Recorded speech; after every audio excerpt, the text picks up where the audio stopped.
marijuana plants on them, and they're energy drinks, but we wasn't allowed to buy them. Curious, but we weren't allowed. I was like, why would they put them in front of us and say we can't buy them? But that's just the military. So. Well, I'm retired, so I have all the benefits, still get income. I've been getting paid from the Army for more years now than I got paid while I was in the Army. I'm trying to get numbers. And you guys going to Iraq, Afghanistan, Persian Gulf, I was still, but didn't go. I was here at the time.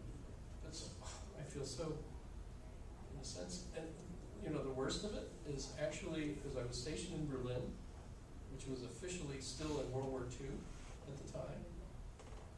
I got the Army of Occupation Medal for being stationed in Berlin, which officially makes me a World War II veteran. Congratulations on surviving the war. No, you shouldn't feel bad. I was born in You've been 1951. enlisted to be a veteran now. Yes. I So know you shouldn't even people feel who bad. like 4 years get out, I'm a veteran, give me my benefits. We in Iraq, we were stationed there 15 months. My squad was a recon group. We went out the gate. We got blown up. We got little medals, little cabs saying combat action badge. And then the whole fob got mortared. And next thing you know, they started handing them out like lollipops. Here, it's cab for you, cab for you. And we were just like, we're not wearing ours anymore because it doesn't mean the same thing.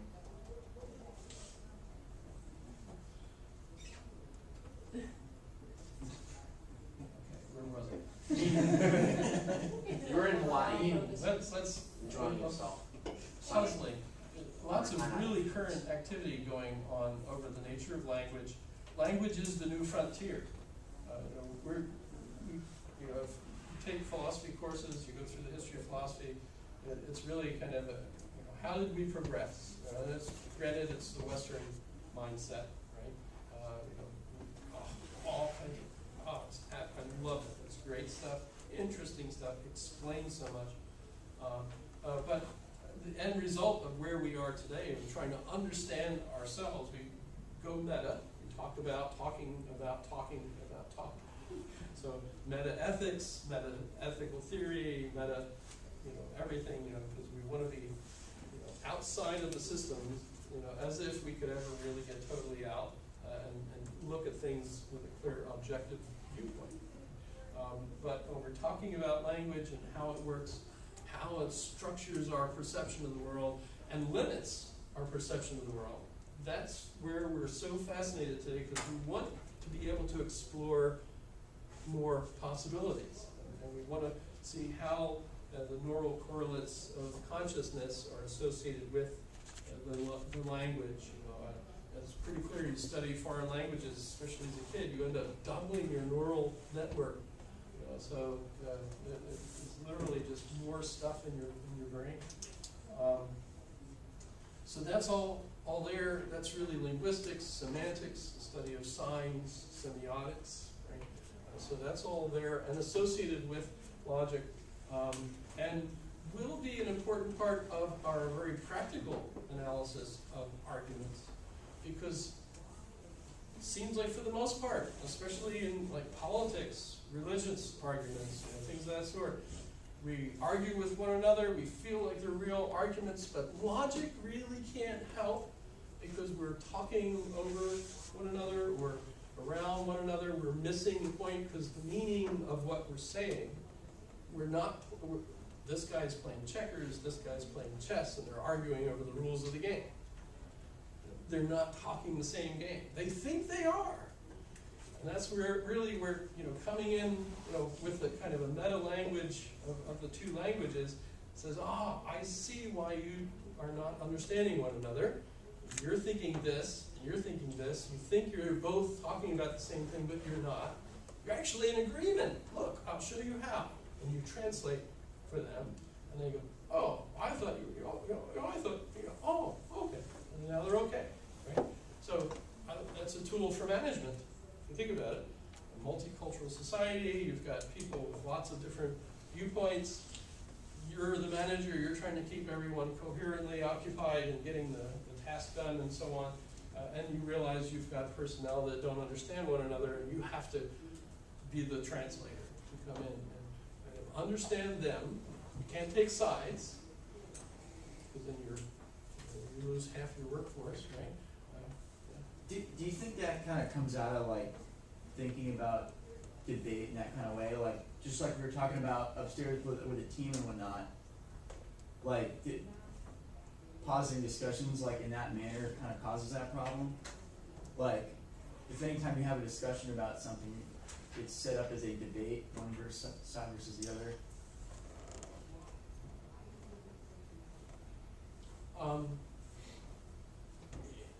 It's actually a model of how we communicate. And so we have to be careful not to impose a model that might be successful in some context and not in the one that we're using. So like husband-wife relationships, I wouldn't say this is a debate. I'm instead more concerned about making sure that the husband knows that the wife is always right. Speaking of my husband. Okay. And I'm joking. Right. But the thing is,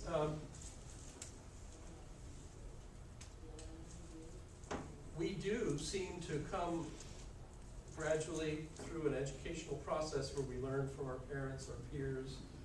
Francis Bacon called them the idols of the cave, the idols of the marketplace, the idols of the theater, and the idols of the tribe, right? And so you're essentially speaking the language as a little kid. That's all you can do, right? Is learn Oreo, milk, Oreo milk. All the things you learn to do with Oreo. You're very, very basic language learning. It seems grammar's already there, right? The womb is a womb with a view. You're already listening to mom and dad.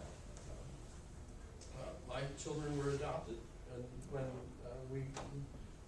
I tell them, when you were first handed to us, you looked at us and said, "Who the hell are they?"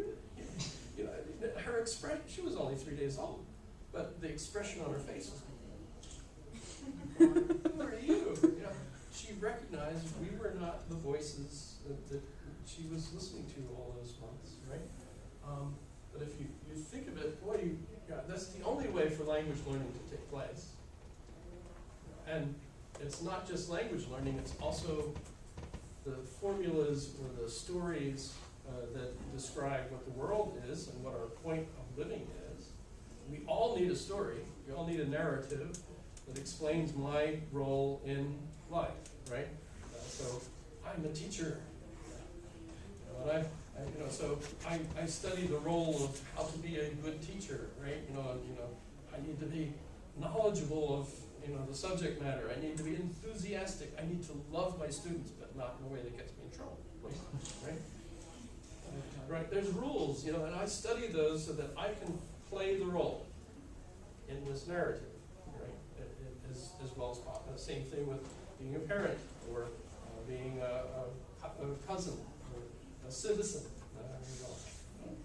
Short, ugly, bearded, almost several times retired person.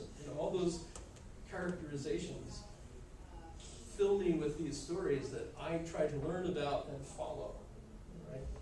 And then they overlap and and so on, right? That's what Miguel Ruiz calls the dream of the world, and the domestication of the human, and how you're And you can't live molded without to be it. something else if you really aren't that person.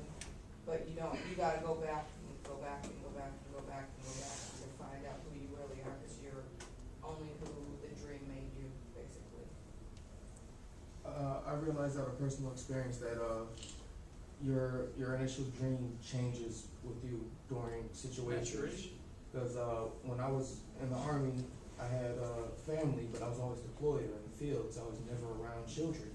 And now that I'm home and I'm around my kids, it's a whole different aspect. I'm no longer, Specialist Gavilan in charge of such and such, such and such. I'm dad or daddy, and I have to show them little things. And I catch myself talking to my children like private sometimes. I'm like, "What's wrong with you?" I'm like, "Okay, slow this down." Which actually helps if you work with children, then you work with privates. It's the same thing. It's the same thing. But I'll tell my son 100 times, "Take out trash, take out trash, take out trash." And he's like, "Okay," and I run off. And then I'll be like, okay, let's take out the trash. And he's like, okay, and then we'll take out the trash together and it gets done.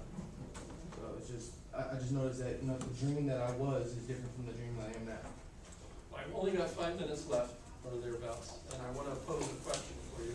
So the other thing I wanted to talk about was memory.